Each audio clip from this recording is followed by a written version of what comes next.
والمرسلين وعلى آله وصحبه أجمعين. سبحانك لا علم لنا إلا ما علمتنا إنك أنت العليم الحكيم ولا حول ولا قوة إلا بالله العلي العظيم.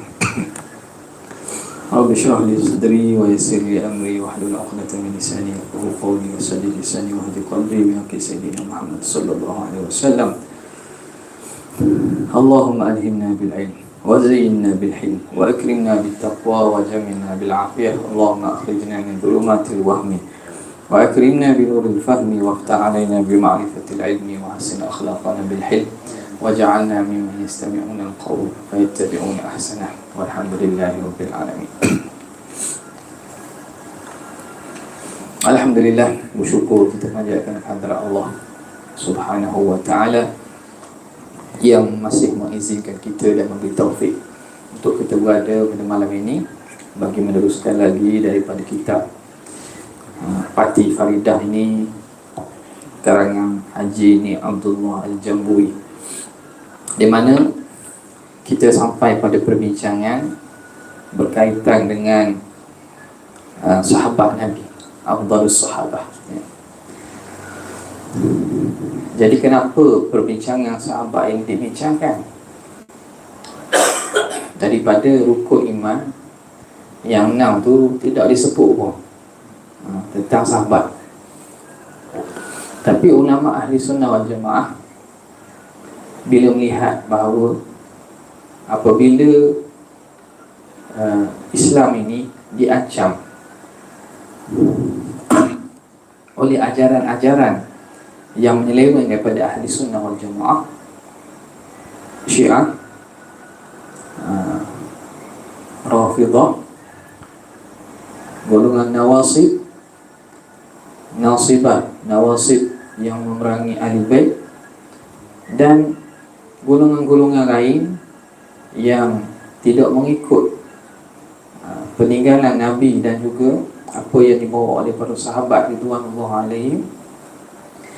Maka mereka sebahagian daripada pegangan-pegangan ajaran ini cuba memberikan keraguan dan juga celaan terhadap para sahabat.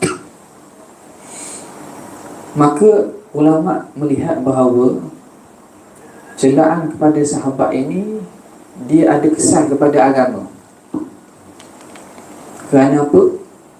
Kerana generasi yang paling baik dalam umat Nabi tak lain dan tidak bukan para sahabat lah. Kerana mereka mendapat kemuliaan pertamanya bersuhbah dengan Nabi, melihat sosok diri Nabi, mendengar daripada Nabi, dan berada dengan baginda Nabi SAW. Kelebihan ni takkan boleh dan takkan dapat pada mana-mana orang pun yang datang selepas daripada itu, walaupun setinggi mana amalan mereka. Jadi kurun sahabat itu satu kurun yang mulia. Kemudiannya para sahabat ini ialah pembawa dan penerus ajaran Nabi. Mereka lah lapisan pertama, orang yang mana umat terkemudian nak mengetahui apa yang diucapkan oleh Nabi, apa yang dibuat oleh Nabi, apa akhlak dan juga perangai Nabi dan tindakan Nabi. Maka sahabat inilah menjadi sumber rujukan. Jadi agama itu dibawa dan dipindah daripada satu generasi pada generasi lain, tak dapat tidak akan melalui sahabat. Dari kerana itu, para ulama mengambil berat tentang perihal dan juga perbincangan tentang kedudukan dan martabat para sahabat Nabi. Kerana kalau mereka ini ditohmoh ataupun tidak dijaga kemuliaan dan juga kedudukan mereka, secara tidak langsung itu tohmahan kepada agama. Andai kata para sahabat ini dituduh dengan menipu, dengan tidak adil, berbohong, berdusta dan seumpamanya, maka agama yang menjadi pegangan dan amalan yang melalui para sahabat, kita tak boleh percaya lah. Tak boleh percaya. Sebab pembawa berita itu ditohmah dan juga diragui tentang kebenaran berita mereka.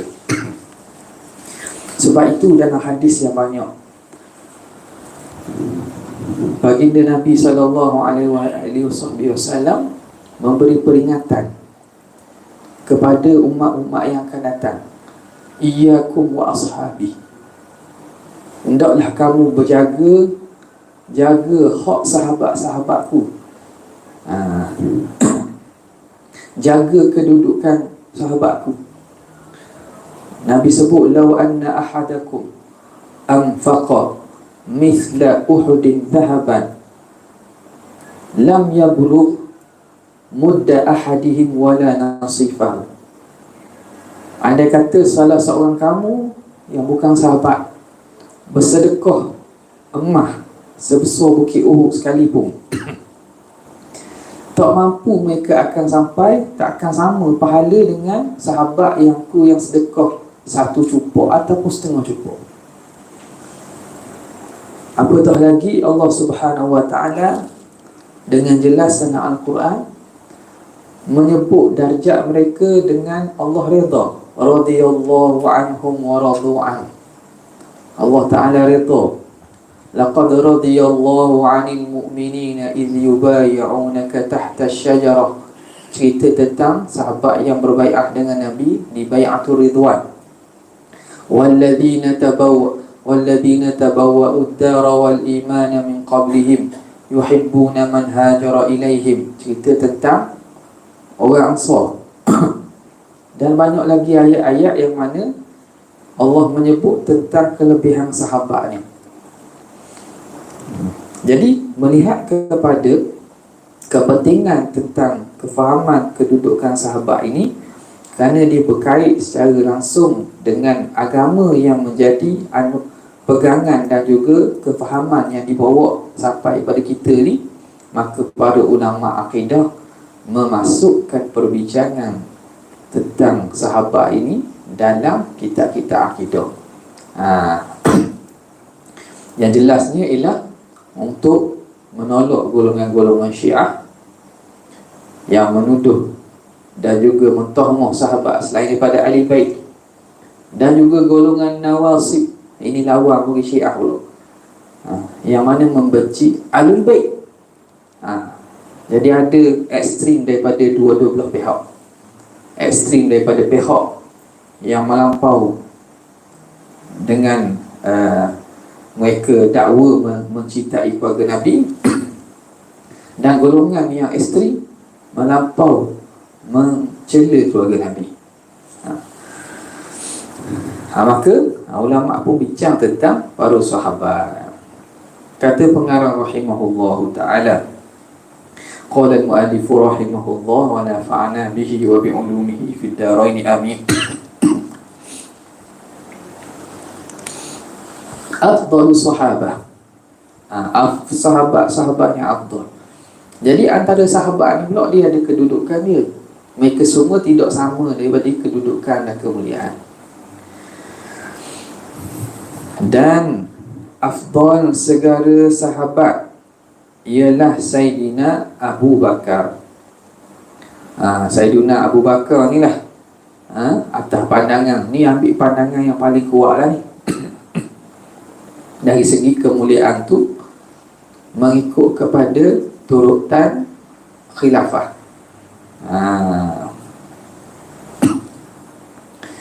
Jadi sahabat paling afdal ialah Abu Bakar, kemudian Sayyidina Umar, kemudian Sayyidina Uthman, kemudian Sayyidina Ali.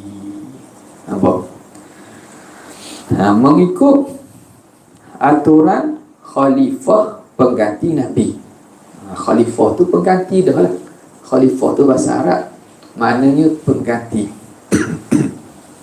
Okey. Dah macam mana isteri Nabi? Waktu dah orang dah masuk kira, mana waktu tu memang istimewa dan mulia dah lah, sebab dia orang yang rapat dengan Nabi. Apa lagi? Anak Nabi dah, Sayyidatina Fatimah. Mereka tu macam mana? Itu kelebihan mereka tu, kelebihan yang maklum dah lah.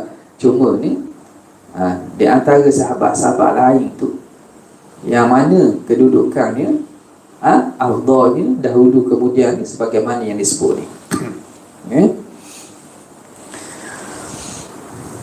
Kemudian 6 orang yang Nabi kita mengkhabar dengan tentu masuk syurga.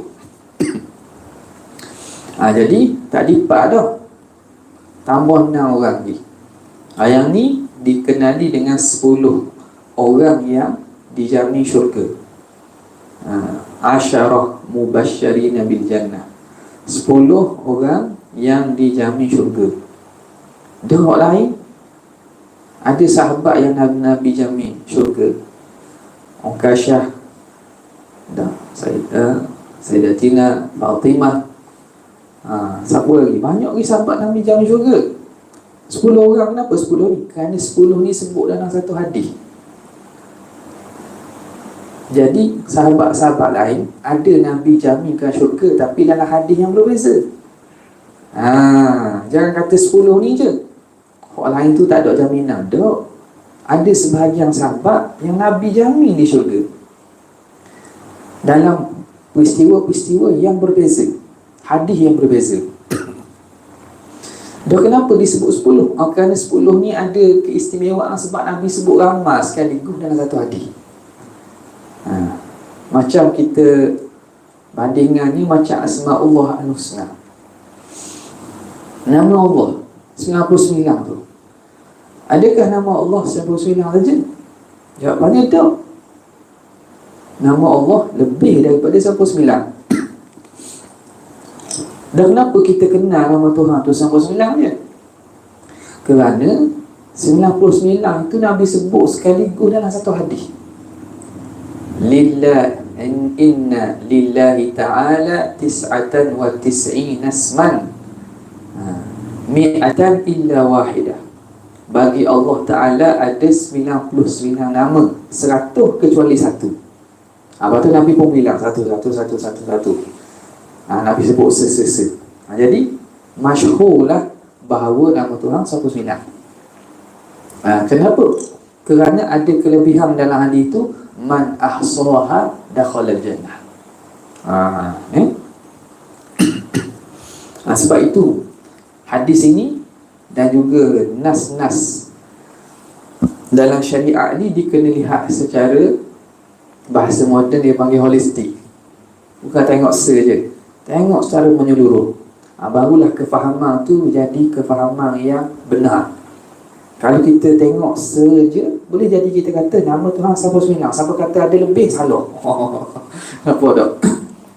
Dia ingat Nabi pernah sebut dalam doa, Allahumma inni as'aluka bikulli ismin huwa lak samaita bihi nafsak.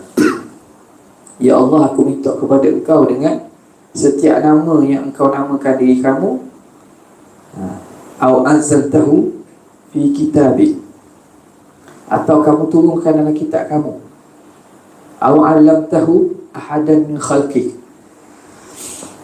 atau kamu ajar mana-mana hamba daripada hamba kamu, au ista'thalta bihi fi 'ilmi ghaibi 'indak, atau kamu sembunyikan di sisi ilmu kamu. Mana ada nama yang Tuhan tak beritahu, Tuhan sembunyikan. Nampak? Okey. Jadi penting untuk kita faham nas agama ini secara menyeluruh. Jadi 6 orang yang Nabi kita mengkhabar dengan tentu masuk syurga, iaitu pertama Talhah bin Abdullah, yang kedua ialah Zubair ibn Awam, yang ketiga ialah Abdurrahman bin Auf, yang keempat Sa'ad bin Abi Waqqas, yang kelima Sa'id bin Zaid, dan yang keenam Ubaidah Amir ibnu Jarrah. Abu Ubaidah Situ ada. Tak ada Abu Ubaidah Amir ibn Jarrah. Jadi 6 ni Nabi sebut. Abu Bakar fil jannah, Umar fil jannah, Nabi sebut selesai. Abdurrahman bin Auf fil jannah, Abu Ubaidah Amir bin Jarrah fil jannah. Satu-satu 10 kan. Jadi kan itulah ni digelar sebagai 10 yang dijamin syurga. Okey, setelah daripada itu sahabat-sahabat lain lah. Sahabat-sahabat lain yang mana kedudukan sebahagian mereka lebih daripada sebahagian lain yang Tuhan lah tahu. Itu dari segi kemuliaan dan kelebihan di sisi Allah Ta'ala. Jadi Allah Ta'ala lah yang tahu. Dan dari segi pangkat sahabat ataupun kepakaran sahabat pun, Nabi pun ajar dan tunjuk ajar kepada sahabat ni. Nabi kata a'lamun nas bil halal wal haram Mu'adz ibn Jabal.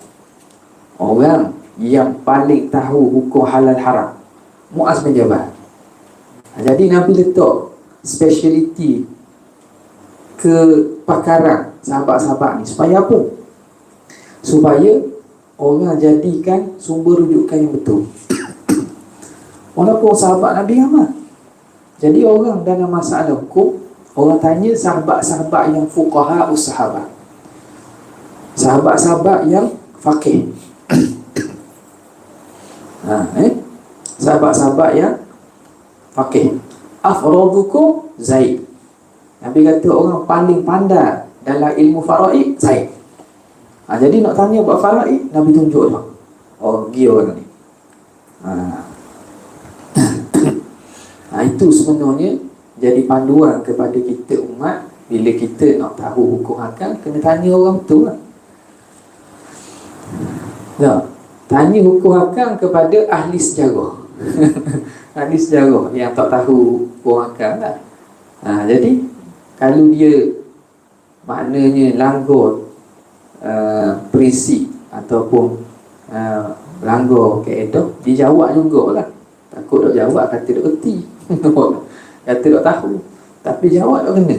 Sebab apa? Bukan ahli.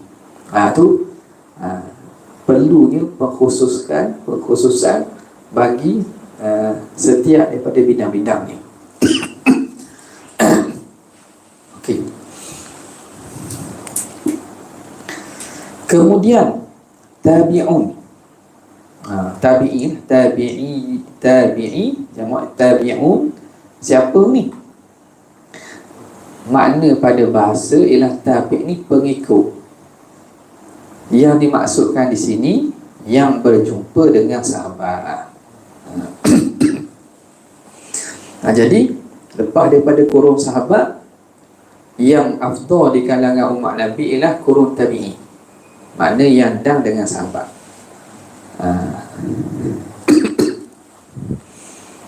Yang ni disebut kenapa tabi'in ni? Sebab Nabi sebut khairul quruni qarni, thumma alladhina yalunahu, thumma alladhina yalunahu.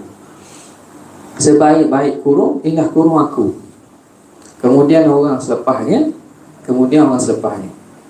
Kurun Nabi yang sepat dengan Nabi sahabat, kemudian tabi'in yang sepat dengan sahabat, kemudian tabi'in yang sepat dengan tabi'in. Jadi 3 kurun ni dipanggil the golden age, kurun keemasan umat Islam. Kerana apa? Kerana 3 kurun ni Nabi gelar dengan sebaik-baik kurun. Tapi kita kena faham satu benda. Sebaik-baik kurun, hukum baik itu kena kepada secara kasar dan secara umum. Bukan maknanya setiap orang dalam kurung tersebut baik belaka. Tak. Mana tabi'in? Tolak sahabat lah. Sahabat sebab Allah Ta'ala jamin, Nabi jamin. As-sahabah kulluhum udul. Sahabat ni semuanya adil belaka. Jadi orang tak tikar. Adil riwayat sahabat ni tak tikar. Bila sahabat memang betul. Sahabat-sahabat dia tak akan menipu. Sebab apa? Sebab dia dididik oleh sebaik-baik manusia. Sebab itu golongan Syiah yang mengkritik sahabat-sahabat selain Ahlul Bait ni, dia sebenarnya kritik Nabi lah. Kritik Nabi.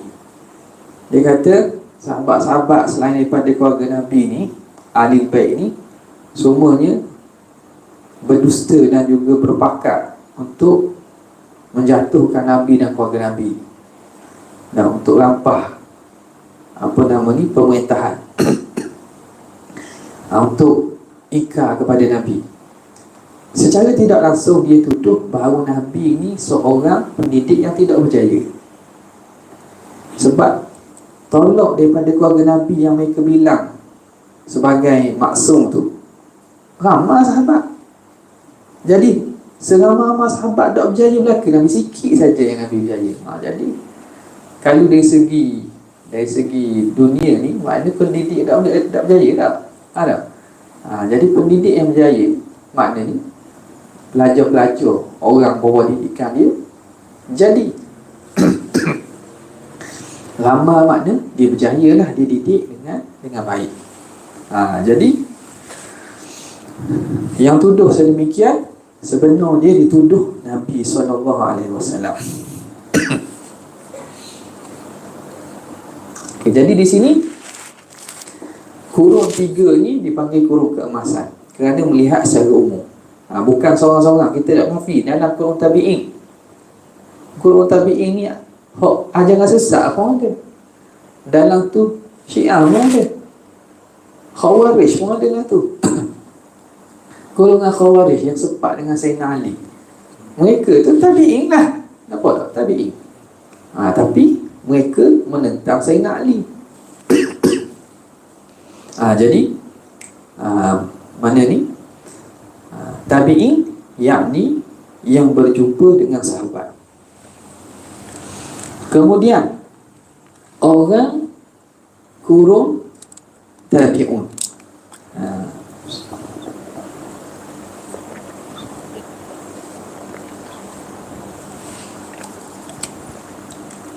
Dituliskan dia cikgu. Ditulis kemudian dari kemudian daripada orang kurun tabi'un. Ada daripada lepas daripada tabi'un, kemudian orang daripada kurun tabi'un, makna selepas kurun tabi'un. Kita kata tabi'un, tabi'in. Dan satu kurung itu 100 tahun lamanya. Jadi kiraannya 100 lah, 300.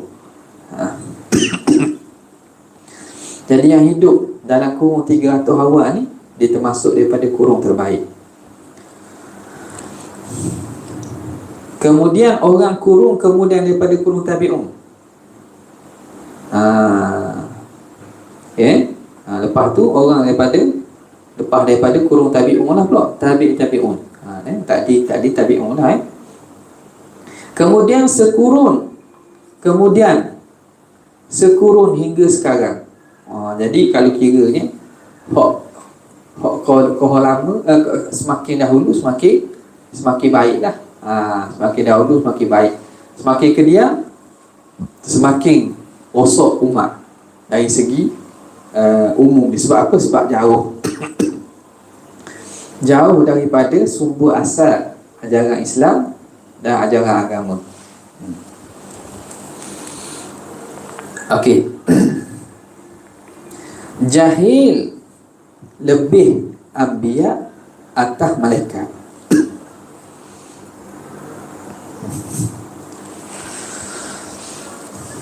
Apa makna ni? Adakah salah ataupun jadi rosak iman orang yang tak tahu Nabi ni lebih pada malaikat? Dia jahil lebih Nabi atas malaikat. Sebab kita sebut dah sebelum ni kan,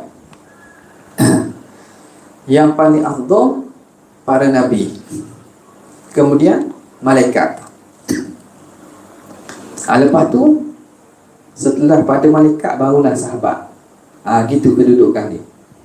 Nabi, lepas tu malaikat, kemudian sahabat. Ikut urutan yang disebut tadi lah. Tapi orang tu dia tak tahu bahawa, ataupun dia tidak beriman bahawa Nabi lebih pada malaikat secara umum. Atau ada pun Rasulullah, itu memang sepakat lah. Tengok kata pengarang. Dan jahil seorang dengan lebih martabat anbiya atas malaikat, dan umpamanya itu tidak merosakkan iman. Kalau seorang tu tak tahu antara malaikat dengan Nabi ni siapa lebih, dia tak tahu bahawa malaikat dengan Nabi ni siapa yang lebih, adakah dia iman tu tidak sah? Jawapannya, tidak rosak iman dia. Iman dia masih sahih, masih betul. Tapi dia jahil lah. Dia jahil. Dari segi iman dia sah, tapi dia ni jahil. Kerana Suyuti, ni nama ulama, Imam Jalaluddin As-Suyuti, ada menyebut daripada As-Surki, ni Imam As-Surki, bahawasanya jikalau diam seorang seumurnya tidak terlintas di hatinya pada melebihkan anbiya atas malaikat, nescaya tidak ditanyanya lagi di akhirat. Nampak? Jadi Imam Suyuti ambil nukilkan daripada fatwa Imam Subki. Imam Subki ni, Taqiyuddin Subki, kata apa? Dia kata kalau seorang tu seumurnya, sepanjang hidup dia, dia tak tahu, tak terlintas pun dalam hati dia pada melebihkan Nabi atas malaikat. Sama ada tak tahu langsung, ataupun iktikad sebaliknya, malaikat lebih pada Nabi. Ada? Maknanya secara umum, tak, bukan lebih pada Nabi Muhammad. Tu sepakat tu. Maka dia tak terlintas pun sepanjang umurnya kelebihan Nabi atas malaikat. Jadi hukumnya, adakah salah dan terjejas iman? Jawapannya tidak. Nescaya tidak ditanyanya lagi di akhirat. Makna apa? Makna ini tidak termasuk daripada soalan yang akan ditanya tentang akidah yang menyebabkan rosak akidah. Okey. Selesai dia. Kemudian kata pengarang rahimahullahu ta'ala, titihan Nabi Muhammad sallallahu alaihi wa alihi wa sahbihi wasallam. Cikgu ada buat tu. Aku cikgu lagi. Cikgu nak bagi jam tu betul tu.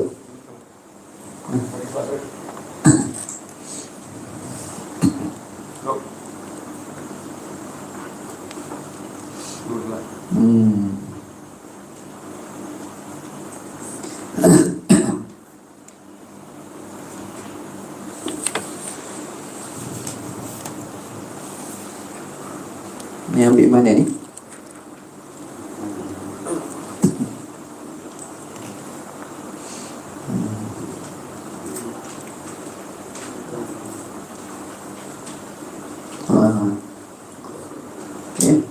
Jadi dia buat gini, banyak boleh cari dalam internet pun ada kan. Okey. Faijah tu. Kita tengok titih, iaitu susu galur keturunan Nabi SAW. Ni mula-mula maulid lah ni. Kata muallif, dan wajib kita i'tiqad bahawasanya Nabi Muhammad kita daripada bangsa Arab Quraisy. Ni juga kita kena tahu ni. Supaya apa? Supaya kita kenal dalam syahadah kita, wa asyhadu anna Muhammadar Rasulullah, yang kita lafaz syahadah tu siapa? Muhammad yang kita akad syahadah tu. Nampak? Ni golongan sesat ni, dia duk faham Muhammad lain buat syahadah tu. Tak betul lah. Jadi kita kena tahu, sebab dia menjadi rukun daripada rukun syahadah. Maka kita kena tahulah siapa yang Muhammad yang kita menyaksikan kerasulan itu. Pertama ni bangsa Arab, bukan Melayu. Kata Melayu pada awal Quraisy pula dia tu, dan namanya Muhammad. Dan ayahandanya nama Abdullah bin, dia nak bilang keturunan ni, Abdul Muttalib bin Hashim bin Abdi Manaf bin Qusay bin Kilab bin Murrah bin Ka'ab bin Lu'ay bin Ghalib bin Fihrin. Fihrin ni dia gelaran dia Quraisy. Jadi anak beranak Fihrin ni dipanggil bangsa Quraisy. Dan Fihrin nama dia dan gelaran dia Quraisy. Jadi hak bau Fihrin ke bawah tu dipanggil bangsa Quraisy. Atas daripada Fihrin itu dipanggil Kinani. Bangsa Kinanah, Kinani. Fihrin bin Malik bin Nadar bin Kinanah. Tinggal satu itu, Fihrin bin Malik bin Nadri An-Nadar, tinggal situ. Sebelum Kinanah, lepas Malik tu. Kalau dalam gambar je tu, mana? Fihrin bin Malik, Lu'ay bin Ghalib, tinggal kot sikit. Jadi tinggal saya lagi tak di mana lah. Lu'ay bin Ghalib. Lepas Lu'ay sebelum selepas Fihrin sebelum Lu'ay. Gitu. Lu'ay bin Ghalib bin Fihrin bin Malik bin Nadar, tinggal pula situ segi. Bin Kinanah bin Khuzaimah, tinggal pula segi. Tu kena tengok molek lagi. Lepas Kinanah tu Khuzaimah dulu. Bin Mudrikah bin Ilyas. Ilyas ni bukan Nabi Ilyas, bukan Nabi Ilyas. Ilyas bin Mudar, tinggal pula situ lagi. Mudar. Lepas bin Nizar, tinggal pula situ lagi. Nizar. Bin Ma'ad, apa masuk balik? Bin Adnan. Sampai situ. Bin Adnan. Kemudian kaedah tu khilaf lah. Yang sanak yang pastinya sebagaimana sebut ni sampai Adnan. Daripada Nabi sampai ke Adnan. Cuma dalam ni ada tinggal lebih kurang 4 orang gitu tak? 4-5 orang tadi. Tengok balik dengan sebagaimana kitab ni. Yang mana sampai kepada Adnan. Kemudian daripada Adnan tu sampai kepada Nabi Ismail. Tengah tu berlaku khilaf. Ada kata nama ni. Tak. Jadi ulama tak ambil, tak sebutlah secara, kecuali kitab-kitab yang panjang. Sebab apa? Sebab ada kata nama ni. Tapi memang pasti bahawa Adnan ni ialah daripada titih Nabi Ismail. Hak tu tidak syok lagi. Cuma nama-nama tu berlaku khilaf lah, sebab dia panjang sangat, lama sangat kurung zaman tu.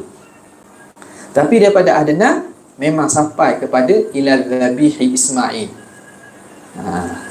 Nama-nama ni kalau orang baca Berzanji rawi nombor 2 ada ni, sebut gini. Siap dia sebut ni nama betul, nama betul ya. Abdul Muttalib bukan nama betul. Nama Abdul Muttalib Syaibatul Hamd. Syaibah.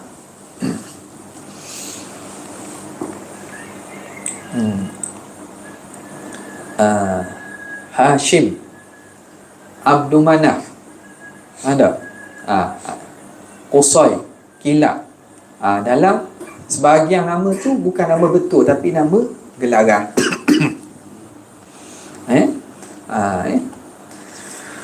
Maka Hashim, tak silap ni Amrun nama dia.